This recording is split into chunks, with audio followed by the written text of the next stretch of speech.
I was diagnosed with cancer, but I found out that my wife cheated on me, so I rewrote the inheritance for the children and didn't tell about my illness. On the 5th of November, I got the news I had feared the most. Every single test confirmed the diagnosis: advanced stage 4 pancreatic cancer.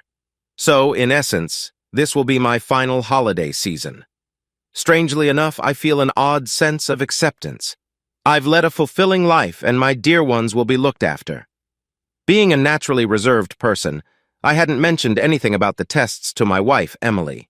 I didn't want to alarm her until I had definitive answers, so I returned home early to have the necessary conversation. This was something I didn't want to handle over a phone call or a text message.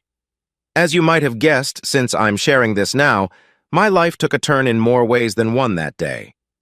When I pulled up to the driveway, I saw the ostentatious, pricey car of one of my business associates parked there, adorned with his customized license plate. This was highly unusual. I accessed our home surveillance system on my phone and saw it was set to privacy mode, not recording. I decided to leave it alone and drove off to our countryside property to clear my thoughts. Our security system is mainly for protection, and I seldom check it unless there's a specific reason. However, I also enjoy watching the wildlife on the exterior cameras and find it soothing to watch storms approach. So, for my own entertainment, I had set up an additional video recorder to archive the footage to local storage, which isn't accessible through my phone. When I arrived at the countryside house, I opened my laptop and reviewed the other server to verify what my instincts were already telling me. And sure enough, there they were, Emily and my colleague James, cozying up in the living room, sipping wine, dancing, and then heading upstairs to the bedroom. Apparently, they left the doors open because the microphone captured their activities once they were out of the camera's view. With the limited time I have remaining, I wanted to know the truth, but I didn't want the upheaval of a confrontation and divorce. Call me a coward if you like, but all the affection and dedication I had for her vanished that day. I experienced all the emotions you'd expect, but I know it's not my fault. I've been a devoted, loving, and attentive spouse. Now, I'm focusing on myself and what truly matters to me. I contacted my attorney, and we reviewed my will and prenuptial agreement. I explained the situation to him, and we started working on determining how long and to what extent this affair had been happening. What we discovered was unsettling. Either I never truly knew the woman I spent over 20 years with, or something in her had dramatically changed. For now, I'm not disclosing anything to my children or Emily. We never had kids together, but I have children from a previous relationship. I'm going to put on a brave face and get through the holidays, giving my children and grandchildren one last holiday memory with me. I'll be the doting father and grandfather and try to play the role of a loving husband. Some background for those wondering: Emily's affair partner, James, is a widower and hasn't remarried. He's a business partner, but not a personal friend. I don't mix business with friendship. I never married the mother of my twins, Jessica. It was her choice, and I agreed with her that it was the right decision at the time. My children's mother, Jessica, married a wonderful man named Michael when the kids were 7. Jessica and Michael never had children together. I got my act together when the kids were 3. I've been very involved with them since, and that's when I started becoming the father I wanted to be. Jessica, Michael, and I are all in our late 50s. Emily is almost 55, and James is in his early 50s. Emily and I are both in our first marriage. We were in our early 30s when we got married. Update: my ex, Jessica, and I were quite young when we had the twins. They were an unexpected surprise, but we managed to make the best of it. Now, as I face my final days, I'm thankful for the life I've led and the people I've cherished. I'll continue to keep my family close and treasure these last moments. The twins are now in their 30s, and all the grandkids are teenagers or older. Every year, Christmas is a 10-day celebration. We spend the period from Christmas Eve through the 2nd of January at the farm. We cut down a tree together after everyone arrives, then decorate, cook, play games, and celebrate as a family. Laura and her husband, John, have been part of this tradition since I bought the farm. I remain committed to not telling anyone about my diagnosis until after the new year. If I told Laura, she wouldn't be able to keep it in, and I don't want to put John in a position where he has to lie to his wife. I want the kids and grandkids to enjoy the week. We'll have plenty of time to grieve and prepare in a few weeks. Emily's presence this week will just be a minor detail in the long run. Frankly, I don't care about her nearly as much as the rest of the family. The financial situation is quite interesting. Emily and I met and got married after we were both well established in our careers and finances. She had a good job with a great pension and 2 inheritances in a trust. Early on, we agreed, at her insistence, not to disclose our entire net worth to each other. We also have a prenuptial agreement where any property or trust that predated the marriage and any income from those resources are not considered marital property again, at her insistence. I provided both properties, housing, utilities, and covered travel, food, and fuel. Essentially, I supported her 100. Her income and wealth were spent entirely on herself. She bought her car, clothes, personal travel, and cosmetic surgery. She's very attractive on the outside, but has shown herself to be quite unpleasant on the inside. A few days after I got my diagnosis, I announced my retirement from the nonprofit where I worked. Knowing what I know now, I noticed Emily seemed a bit uncomfortable. I can guess why I'd be around more often. Tomorrow is my last day of work, and then I'll be focusing on spending time with my family. I gave the camera server info to my lawyer and granted him access from his office. So, I don't know if Emily and James have had any more activities, but I assume they have. At this point, I don't care. I know who I am and what I'm worth, and James is a significant step down. As flashy as James is, I am low-key. I drive a 12-year-old pickup truck. I like jeans to shirts and coveralls in the winter. I know for a fact that James doesn't have anywhere near the wealth Emily thinks he does. How do I know? Since the trust has invested in his business, I get quarterly financial reports. I don't tell anyone how much I have. That's between me and my accountants. But let's just say the trust has been growing for 28 years. I live a modest life, and there's enough for my great-great-grandchildren to enjoy the farm and have their education paid for. Once Emily realizes what she's lost, that will be her reckoning. I just won't be around to see it. December got really busy. We did our usual social rounds these last weekends. James was at one of the parties. It was hard not to keep an eye on Emily and him. I don't think they noticed. With being so busy and wrapping up everything at work, I've had an easier time keeping it together. Emily hasn't expressed anything that would lead me to conclude that she knows I know. I'm not proud of this, but I still sleep in the same bed with her. I've been selfish with her lately. I feel like I'm using her, but she's apparently been using me for at least the better part of this year. I'm not as honorable as many of you have made me out to be. I hate this small amount of deceit, so don't worry about Emily getting everything because she won't. The trust is in great hands. Thanks to your comments, I've made arrangements in case my health worsens sooner than anticipated or if I pass unexpectedly. I've also set up in-home care for when it's needed. Emily will not be my caregiver if I become incapacitated. The lawyer will inform Laura, John, and the kids, and Emily will be blocked from seeing me. All important documents, valuables, and other essentials have been moved to a secure location. Finally, I've begun writing letters to each family member, and Emily, these have been harder than I anticipated. Update mission accomplished. We had a wonderful, drama-free holiday week, and I've made it to 2024. Apologies in advance, but I find humor about my condition helps me cope. I've noticed I'm being a bit selfish lately. Everyone left yesterday afternoon, so I only have a few updates. I'm not going to talk about my week with my family. That's something for me to cherish. Observations about Emily this week. I honestly think this is the first time she stepped out on me. Being with all of us the whole week seemed to take a toll on her. It's funny how, when you know something, a person's actions make more sense. She was secretive about her phone and stepped out of our family gatherings to get some air quite a few times. The best was when she needed to run into town, and one of the grandkids wanted to go with her. The mental gymnastics she did to avoid taking the grandkid were almost comical. I have to admit, I played along a bit by asking why not. So, the affair is continuing. With me now retired, she's been asking about my plans for the day or week. I go ahead and tell her, then ask about her plans. Later this week, I'll suggest we meet up for lunch since I'll be in the same area, just to mess with her. Unpredictability is a cheater's worst enemy. This morning, I met with my lawyer. I made some decisions and asked him to draw up papers. I replaced my temporary will with a new permanent one, which has been signed and shouldn't need to change again. In preparation for all hell breaking loose, I had him draw up divorce papers based on the prenup and evidence of the affair.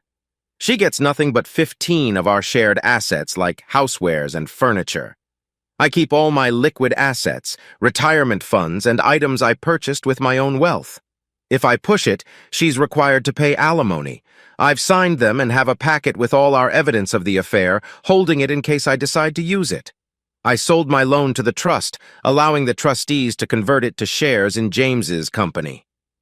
Speaking of the trust, I've decided how I want it managed. I'll drop myself to a one trustee. The twins will get the majority of the trusteeship, and the 4 grandkids will make up the rest. Laura and John will act as proxies for the grandkids. As each grandkid turns 21, their trusteeship will transfer from Laura and John to them. If a fraction is left over, Laura gets the extra share. I've planned a meeting with the kids, Laura and John, for next week. I plan on telling them everything. Then they have to sign documents and will want to know why I'm doing this. Once this is done, my personal value will consist of my liquid assets, personal property, and the money from James's loan. In the worst-case scenario, Emily will get very little compared to the assets and value in the trust. Over the next couple of weeks, I'll disperse the few personal items I want to go to the kids and grandkids. Those are already at a safe location where my lawyer has access. Some of you commented on my health. To be clear, I'm not fighting this. I'm letting nature take its course, so I have no ill side effects from any treatments. I got tired more easily, and the family noticed too. I played it off as just getting older. I still have the cough, the one that started it all. It was my lung tumors that led to the diagnosis. I just played it off as a lingering cough from a past illness. I expect to go downhill pretty fast once other issues arise, but by then, everyone will know. I plan to spend as much time as possible with the family. A large trip with all their different obligations would be tough, which is why this week was so important to me. It was the last time I could be with all of them for an extended period. I'm thinking of a small trip for myself, well, see. I plan to spend a day one-on-one with each child and grandchild. That's my next goal. Update, I had my lawyer, a notary, the twins, Laura and John, over to my farm today. The tasks I needed to complete are done, and this process has gone about as well as it could have. Understandably, the family is hurt and angry. When everyone arrived and saw my lawyer and the notary, the tension in the room was palpable. I asked them to just sit and listen to me, and after I finished, to sign the papers. After signing the documents, I would answer all their questions. They all know about the trust. I explained to them that it was time for me to relinquish control of the trust to them. I detailed how important the trust had been in my life, why I started it, and how it was separate from my marriage to Emily by mutual decision. I also left instructions on how I wanted them to manage and use the trust. We explained that the trust would be split between the twins and the grandchildren, with Laura and John acting as proxies for the grandkids until each of them reaches the age of 21. Their trust in me was evident because they signed the documents and got them notarized. After that was done, copies were collated, and I dismissed my lawyer and the notary. I saw them out and thanked them for coming out on a Sunday. They were both gracious as always. When I returned to the dining room, which was doubling as a conference room, they were all quiet. My daughter was the first to break the silence. It was more like a stream of consciousness than a question. As soon as she stopped, I started with my health. I explained my diagnosis. I listened to them making plans on how we were going to fight this. This is where I stopped them. I explained the odds. I told them I had already gotten a second opinion. Then I told them what you all already know. I'm not going to seek treatment. I'm going to let nature take its course. We spent the next hour to an hour and a half arguing. My daughter left the room a few times. Laura had to go get her. While they were gone, John, my son, and I had a heart-to-heart. They understand where I'm coming from. They might not agree, but they understand. The consensus is that Laura and my daughter will come around after things calm down. I knew the next question was coming. When did I find out? I told them. Then there was another round of anger and sadness. I explained that I wanted one more holiday week where I wasn't a dead man walking. I was selfish. I wanted this diagnosis to come out after the holidays. I didn't want it to taint their holidays for the rest of their lives. My daughter, sensing there was still more, went all detective on me. She wasn't going to leave the room until everything was out. She asked why on earth Emily hadn't told her. That's when I dropped the last bomb. I told them exactly what I did in my first post. That was the first time I truly saw the fire of anger in my daughter's eyes. I then told them that to this day, Emily doesn't know I know. I answered the same questions and addressed the plots and plans they had in mind. Scenarios you all suggested, so I guess you all prepped me well. In the end, I told them I valued them way more than Emily. For me, I just want to spend the rest of my days in peace, not worrying about Emily. I had to explain my actions during the holiday week. They also pieced together her stepping outside for air and the trip into town where she didn't want to bring the grandkid. They were worried I did this all alone. I told them I have some social media friends who helped me through the roughest times. I refused to tell them where and how. They can learn later, but I still want this space for myself. The emotions were really raw, and we've been talking off and on as a group for a few hours. But I told them I needed to go back and talk about the trust. They understand that the trust will be very helpful in not allowing Emily to obtain my hard-earned wealth. It protects them, and that's why she wasn't part of this meeting. With that said, I needed to share the financials of the trust. I'm pretty sure they all saw the trust as a tax dodge or just a way to protect assets in a marriage where the kids are from another woman. They were not prepared for me to share the finances. As I started to go through the assets and the balance sheets, the room fell silent. Then came the inevitable question, why did you work so hard all those years when you had this much? I explained my philosophy of personal finance, something they've heard many times before and taken to heart. But I told them that I lived off the trust all these years. I put them through college with that trust. I made time in my life for them with that trust. And I was able to work for a non-profit basically for free because of that trust. If there's any example I want to leave for them and their children, it's to use this trust to do better for others, not just to write a check for a charity here and there, but to work for something they believe in. In my years with this non-profit, I've accomplished so much more by training others and building relationships than just writing a check ever could. I'm not happy that today everyone's lives at that table changed in so many ways, good and bad, because of me. It wasn't the way I wanted it to happen, but it's done. They know all of it. I begged and pleaded that they let me deal with Emily and not to talk about the trust with anyone. We'll run a status quo for now. When I get sicker, things will change. They all agreed. We spent the next few hours making a meal, talking, crying, laughing, and breaking into smaller groups. They all left about an hour ago, but I expect the twins to come back. I know they'll let their spouses in on what's going on. That's just the way they are, and I love my two in-laws very much. I knew that last night was my last quiet night. I feel a weight lifted, but replaced with another weight of worry. Update. Just a quick update. I was surprised by a visit from one of Emily's girlfriends. She's about the same age as Emily. Her name is Carol, and she was with Emily last week on their girls' night out. In fact, the girls' night was at Carol's house. If you've read my comments, you'd know that last week Emily came home very intoxicated. She used a rideshare. Carol is an old friend of Emily's. I guess after being married for over 2 decades, Emily has forgotten that I introduced her to Carol. Carol's parents were friends of my parents. Well, I guess my unpredictability has contributed to Emily's instability, and last week's girls' night was a breaking point for her. She got so intoxicated she confided in Carol about her affair. Apparently, she just kept talking even after Carol told her to stop. Carol got so angry at her as she kept revealing more and more details. Carol kept condemning Emily, but Emily just kept trying to defend her actions while continuing to lay out an endless stream of details. The next day, Carol reached out to Emily. Apparently, Emily didn't remember anything from the night before. Carol summarized Emily's confession, but Emily completely denied having an affair, claiming she didn't say those things and that Carol was mistaken.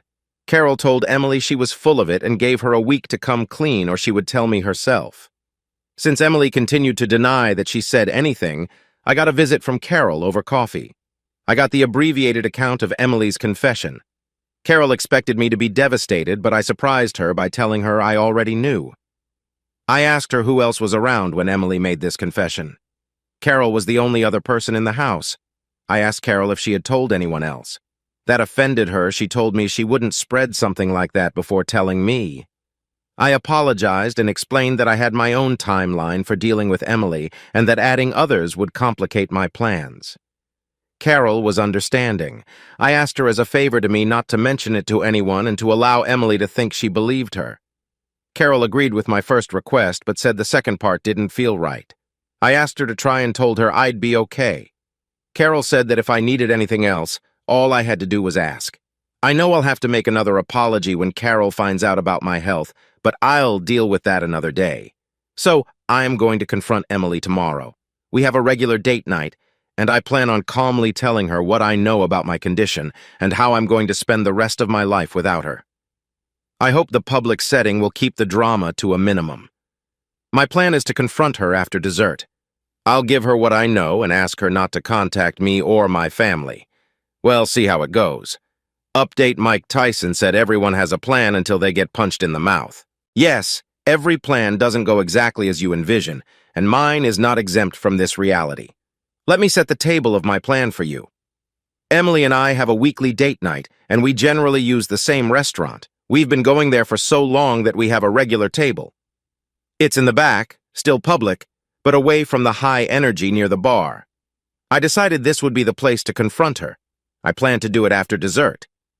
I arranged for my lawyer and his wife to have reservations at the same time. I gave the server the payment for both of our meals before we began. She's been our server for years. I had Carol on call to help Emily after I left. My plan was to end the meal with a conversation about our relationship. I wanted to record it, then confront her, tell her how I knew about the affair, inform her of my diagnosis, and explain my plan for the future. I would give her a letter asking her not to contact me or my family or come to the farm. The letter would be witnessed. I would also leave her a briefcase full of evidence along with the divorce papers. Then I would get up and walk away. I expected her not to make a scene to protect her social status. I did record the conversation. She gushed about how great our relationship had been over the years and how well we worked as a team. I asked her if I treated her right, if I had ever abused her, etc. She said, of course not. Then I asked her why she cheated on me. She stated that she didn't know what Carol had told me, but that Carol was wrong. I told her I had already known before Carol told me. At that point, everything I think Emily had prepared to counter this conversation left her, and she was visibly shaken. So did the color from her face. All she could do was ask, "What?" I then told her to let me get through this without interruption, and she nodded in agreement. She went from a confident and prideful woman to someone with a deer-in-the-headlights look. All she could do was nod. I explained how I came home after my meeting with the doctor, rushing to have the most difficult conversation with the one person I wanted to talk to. I explained that when I drove up, I saw his car. I then checked the cameras and saw they were in privacy mode. I decided to go to the farm. I told her that I still had footage, and she almost interrupted to ask how, but I just put up my hand to remind her to let me finish. I told her about my diagnosis and my plans not to fight the disease. I saw the heartbreak in her eyes, and it made me angry. How can she feel sorrow for me? But I moved forward. I then signaled the waitress, and she went over to get my lawyer. They both came to our table. My lawyer handed me a briefcase and a folder with a letter. I told Emily that I didn't want her to contact me or my family or come to the farm after I left tonight. I signed the letter and asked the server to witness it. The server and lawyer then watched me give the letter to Emily. I then dismissed them. I concluded by giving the briefcase to Emily. I told her I knew much more than she expected. I was totally destroyed. I told her there were divorce papers in there already signed by me and she could sign them and start the divorce proceedings. I told her I didn't expect to survive a contested divorce. As long as I'm alive, she can stay at the home in town. I will be at the farm. I will not see her after tonight. I didn't want to hear any excuses. I told her I'd called Carol to help her get home. In true fashion, Emily kept her composure in public. She just uttered a quick but, and I reminded her I was leaving and I was done. I went to the server and gave her a generous tip, found the owner, and apologized for not giving him a heads-up. As I was leaving, I saw my son at the door with Carol. Carol passed me with a quick smile, then a look of concern in her eyes for Emily. My son grabbed my truck and his wife drove me to the farm. My son and his wife stayed with me Friday night. I finally got them to go home at midnight. I went to sleep with a great sense of relief, but with a renewed feeling of loss. But I was able to accomplish the task I needed to do. The family came to the farm on Saturday to make sure I was okay. I felt a bit coddled, but it was a good day until Carol came by in the afternoon. She said that Emily fell apart Friday night but contacted her affair partner on Saturday. After the conversation, Emily realized she was just being used by him and was in a really bad state. Carol made sure to tell me that Emily didn't ask her to reach out to me. but she feels that if I could talk with Emily for a bit, it might give her the strength to stay out of my life. Carol knows how to frame her requests. I reluctantly agreed to a 2-hour discussion at the farm with Emily.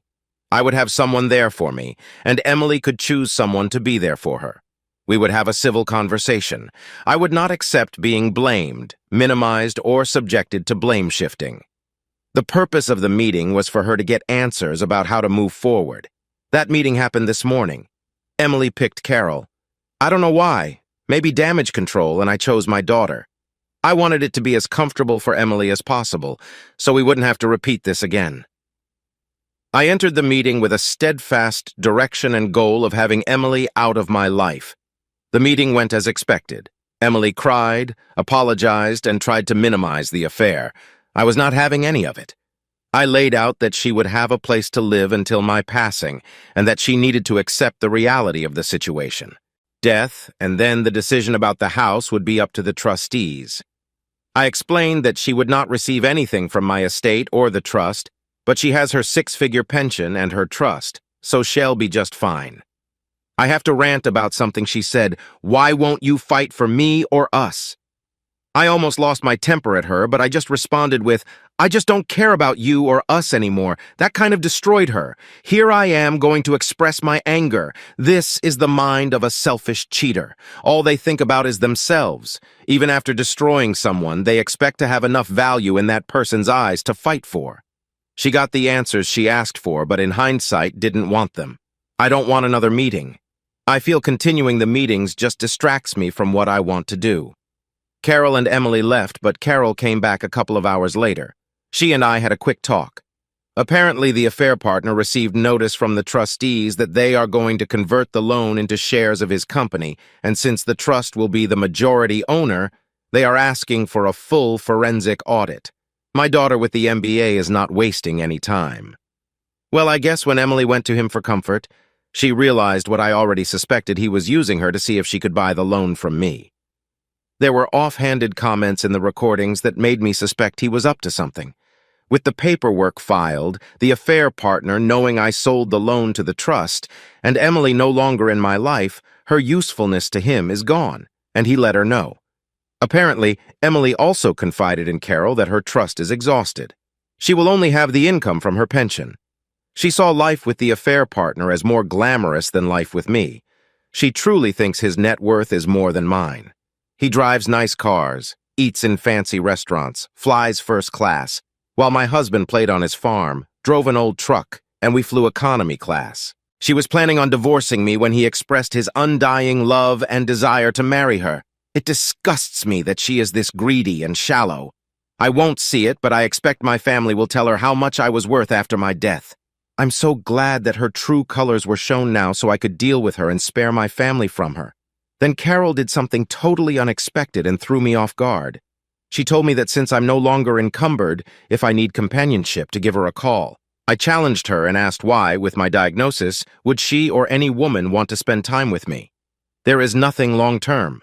She responded that just because Emily is ignorant and didn't know what she had doesn't mean any divorcee or widow wouldn't line up to spend what time I have left with me. That I'm a hell of a man, and any time with me would be cherished, and I would have quite a few lady callers lining up, and she might as well be first in line. I asked her, but most people won't know Emily and I are separated. She said Emily doesn't want the social groups to know, but that she and Laura will make sure her story gets out. I was polite and told her I would let her know. She smiled and gave me a kiss on the cheek. I thought about it after she left, but I'm pretty sure I do not want that complication in my life right now. I left quite a bit out, but these are the highlights. I am doing okay. It has been a roller coaster, and I need a few days of peace and quiet. The social groups will soon know about both the breakup of my marriage and my diagnosis. I will have an endless stream of people wishing me well. I knew I couldn't delay it forever, but I don't want to be treated differently. However, life is what it is. Update first. I am doing okay.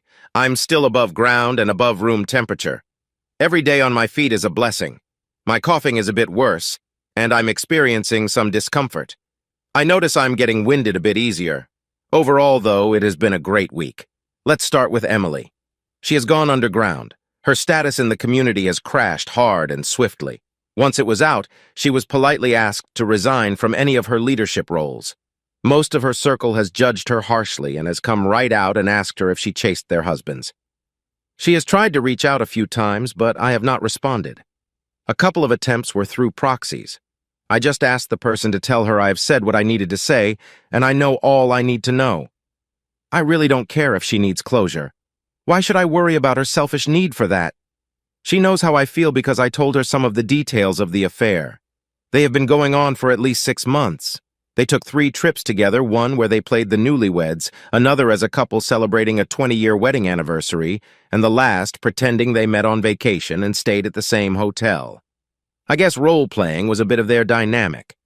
She used our house because she was comfortable there, and also because the house is set back from the road, so passers-by couldn't see the cars in the drive. She also bought herself a second car and stored it in town in a parking garage.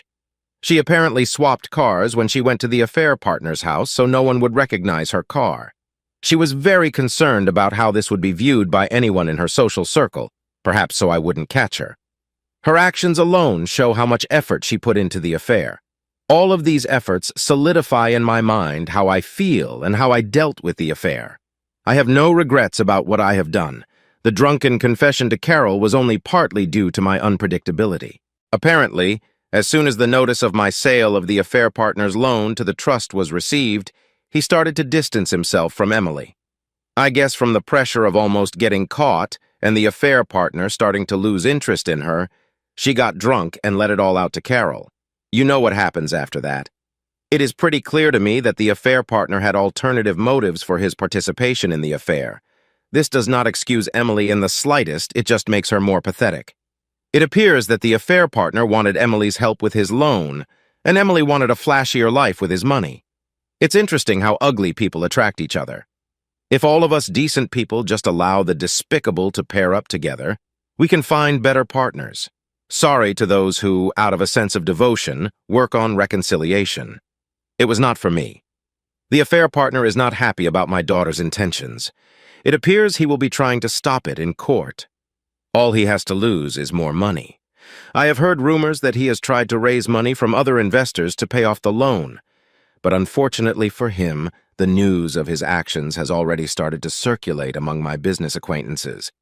Remember when I said you invest in people, not companies? Well, there aren't many who want to invest in him. I don't know what my daughter has planned for his company, but it employs quite a few people, so she will work hard to ensure it continues just for them. I think she is worried the affair partner has something to hide in the company's books. For the employees' sake, I hope it's not anything that cannot be corrected. Family time has been great. I went to a high school basketball game with the family this week. I also scheduled a poker night that was great. I had some old friends, my son and my grandson, at the game. The grandson got to see how old-school men sat around telling tales and just enjoyed a night together. I hope to get a few more of these in. We have eaten as a family 3 times this week. Carol did come over one night and brought dinner. We ate and talked, but I kept her at arm's length. I'm still not comfortable letting her in. Chores on the farm comfort me. I walk the fences, drive at times, check on the animals, check on the employees, and help with equipment maintenance. Knowing that this farm will stay in the family and continue to run fills me with peace. A part of me will live beyond my time here. I have had quite a few friends and acquaintances stopping by. Someone mentioned a living wake, and I think this is what they meant. I'm encouraging anyone to come out and see me.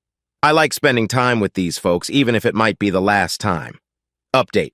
Unfortunately, I saw Emily again. I'm still here, but it has been a bit rough. I'm now home, but I did spend a few days in the hospital. I was found unconscious, but still breathing, so they took me to the ER.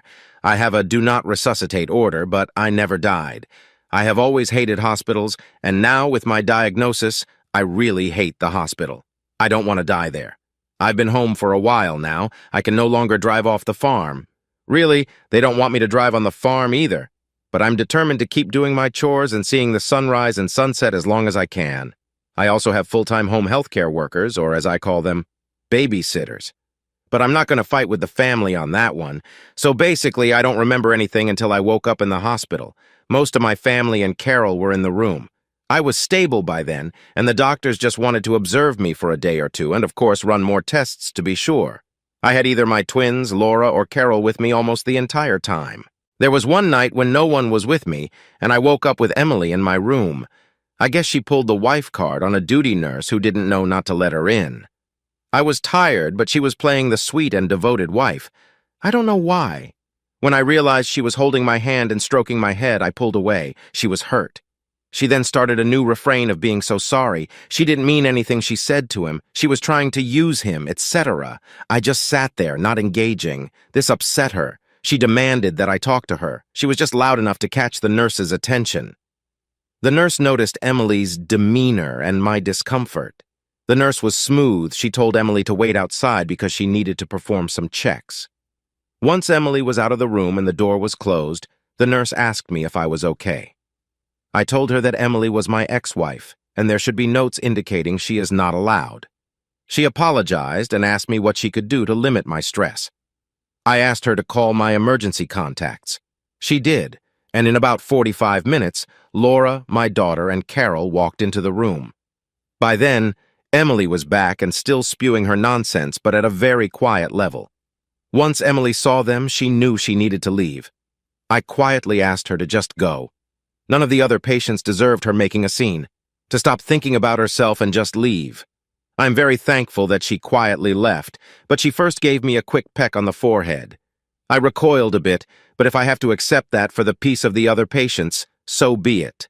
The women in my life profusely apologized to me. Honestly, I cannot be mad at them. They have their own lives. They all figured out a system to ensure I have someone with me at all times now. They rotate shifts, and I'm never alone in the house. My daughter and Carol have been particularly vigilant. They even installed a security system in the house to monitor who comes and goes. Despite all the chaos, I find moments of peace. Watching the sunset over the fields, hearing the animals at dusk, and knowing that I've done all I can to set things right before my time comes. I'm grateful for the love and support of my family and friends. Even though Emily's intrusion was upsetting, it reinforced my decision to distance myself from her completely. My focus now is on the time I have left, making memories with those who truly care about me. Scheduled to make sure that I was not left alone again. I'm sure my daughter thanked the nurse for calling them while at the same time expressing her anger to the staff for letting Emily in when they had specific instructions to the contrary. This event just shows me that Emily is like a drowning person. She is just grabbing for anything. I'm not special in her eyes. She just sees me as something she can use to keep afloat. After every contact with Emily, I just see how much darker and black her soul is. The affair partner is still as much of a jackass as he was before. His accounting department has seen where the wind is blowing, and in meetings with my daughter, they pretty much gave her the entire picture. There is no criminal conduct by the affair partner in his business. It is clear that he was using every perk and loophole to increase his income over his base pay at the expense of the bottom line. So when my daughter takes control, he will realize a 60 reduction in value to him from the company, and that really pisses him off. I have a feeling she might just outright fire him and move him to a silent minority owner role, so his flashy lifestyle is going to hit a brick wall. He has threatened lawsuits but has not brought any action yet. I think his credit and reputation in the area are shot to hell. Carol has become a more permanent fixture in my life. I have to say I don't mind the company and companionship. Maybe she is wearing me down. She has been staying over several days a week.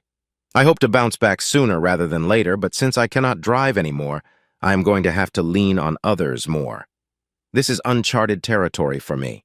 Carol has been eagerly volunteering to support me in this area, and before you ask, no, there is nothing physical between us other than sitting close together. Time to start dinner and relax this evening. Again, thank you all for all of your support. I will try to go back and respond to all of your messages. They mean so much to me. Update, I'm sorry to have to tell you all my dad passed away this past week. One of his requests was to give you your letter from him. Well, if you are reading this letter, you know that my time here has come to an end. As many of you suggested, I wrote letters to all of my family members and created videos for them as well. That got me thinking that I needed to write one final letter. That letter is to all of you. I want to thank you all for your support and suggestions. This short time has been so important to me and will clearly be important to my family long after I am gone. You have helped me achieve my final gift to myself and to my family that last Christmas week as a family. Without having somewhere to vent and gain support, I would have had to turn to my family, and doing that would have meant abandoning my goal. My family might not see it as a gift right now, but they will in the future. I cannot tell you how much I enjoyed making those little videos. My family will have another small piece of me, and that is thanks to you all. I would not have done any of those silly little videos without your suggestions and encouragement. Honestly, I would not have even thought of it. I do have one request for all of you. My family will be going through many emotions. I know that part of putting my story out there is for you all to want a conclusion. Please allow my family to grieve and keep the requests for updates to an acceptable minimum. I've asked them to give you this letter, and if they feel they can, to give a final update on Emily. That final update is up to them. I just ask you all to be patient. Finally, I wish you all the best, all of the love I can provide from the great beyond. Remember, none of us are promised tomorrow. Know that life is precious and cherish every moment. Be good to yourself and those around you. I hope none of you have to walk the same path that my father did. But if you do, know that I will walk it with you in any way I can. Remember, you are all worth so much. Never let anyone tell you otherwise. I will send as many virtual hugs as I can from wherever I end up. Saying thank you often feels so inadequate, but it is all I have right now. Thank you for everything. I hope we meet again in the beyond, just not too soon. To clarify, I am the daughter of the person some of you thought might have been my brother posting the letter in the last update. It was actually me. I am glad that Dad left you all this letter so he could say what he wanted to say. Regarding Dad's passing, he did not suffer as much as others with his diagnosis might have. He passed quietly in his sleep, which I find comforting. True to his nature, he had prearranged for an autopsy, ensuring that no part of his condition or death could be used by Emily to contest his wishes. It was just like him to plan for everything. It turns out he died of a heart attack, and I take solace in the fact that there was some mercy at the end. Per his wish, he was cremated. Some of his ashes were placed with a headstone in an old cemetery on the farm, while the rest were spread during the spring planting. He got his wish to be a part of the land he loved so much. We held the memorial on the farm, and Emily was nowhere to be found. The funeral home had arranged for security to ensure she could not attend. One idea Dad had been trying to sell us for years was moving to the farm. He had even plotted out home sites and hoped that we would all come live there when he retired. We had humored him but did not take his idea seriously. Looking back, I regret allowing her so much influence. Starting this year, my husband and I, as well as my brother and his wife, will be moving to the farm. We have a beautiful site picked out. Mom and Tom, at our urging, will move into Dad's house. It just feels right for us all to be closer together. As for Emily, seeing her world crumble has shown me the true meaning of being a pariah. She looks like she has aged 20 years in a few months, and her personality has completely changed. She contested the will and the trust assignment, but those challenges were quickly resolved, and she did not succeed. She did get their shared assets, but Dad had already given away the items he wanted. The biggest issue was the house in town, which Dad had owned before their marriage and was not hers to claim. She begged us to let her keep it. In one of the most satisfying moments of my life, I told her that if she changed her last name back to her maiden name, I would give her the house. The house's value is far less than the satisfaction of her losing Dad's last name, and she took the offer. I expect her to sell the house and leave. Our partner has hopefully learned a life lesson, though I really don't care. We've chosen a new CEO, and the company is on its way to rebuilding. Carol was given a 1 share in the trust. We will take care of her as Dad would have wanted. She has been a constant figure in our family and will continue to be considered part of our family for what she did for our dad. Last update. We have rung in 2024. This will be the first year of my life without my father, and that weighs heavily on me. I wanted to stop in and give you all an update on my father's family. You already know that we celebrated our week-long holiday tradition that my father cherished so much. While bittersweet, the week was very good. Dad succeeded in bonding us all as a family, and that included Carol. Her romantic, for lack of a better word, time with my father when he needed it most means so much to us. He left us all letters for this year and one final present for each of us. They were thoughtful and brought us to tears. One last act that he entrusted Carol with, though I expect that there are letters for the grandkids at all of their major events. The first one came last spring at a high school graduation. The home building is progressing this year. I started to realize what Dad loved about this farm, the cycles of the seasons, the cycle of life that is present here. I understand a bit more about his decisions last year. While I still don't agree with everything, I better understand. I also started watching the sunrise and sunsets at Dad's spots, not as religiously as he did at the end, but it's just another anchor between him and me. Lisa's life has not gone well. In the fall, she suffered a stroke. It was caught early enough, and she survived. She is currently still in a care center doing rehab. She has regained rudimentary speech, but it is still tough for her. She's still working on walking again. She has a very long road ahead of her. Her health issues have gained her a bit of sympathy from her social circles. Even Mom, Tom, and Dad's grandkids have put aside their hurt and pain to check on her. I am not that charitable as of now, and may never be. I do not have much information on the affair partner. He has disappeared from my business circles. The only morsel I have is that the company did receive an inquiry letter from a bankruptcy law firm.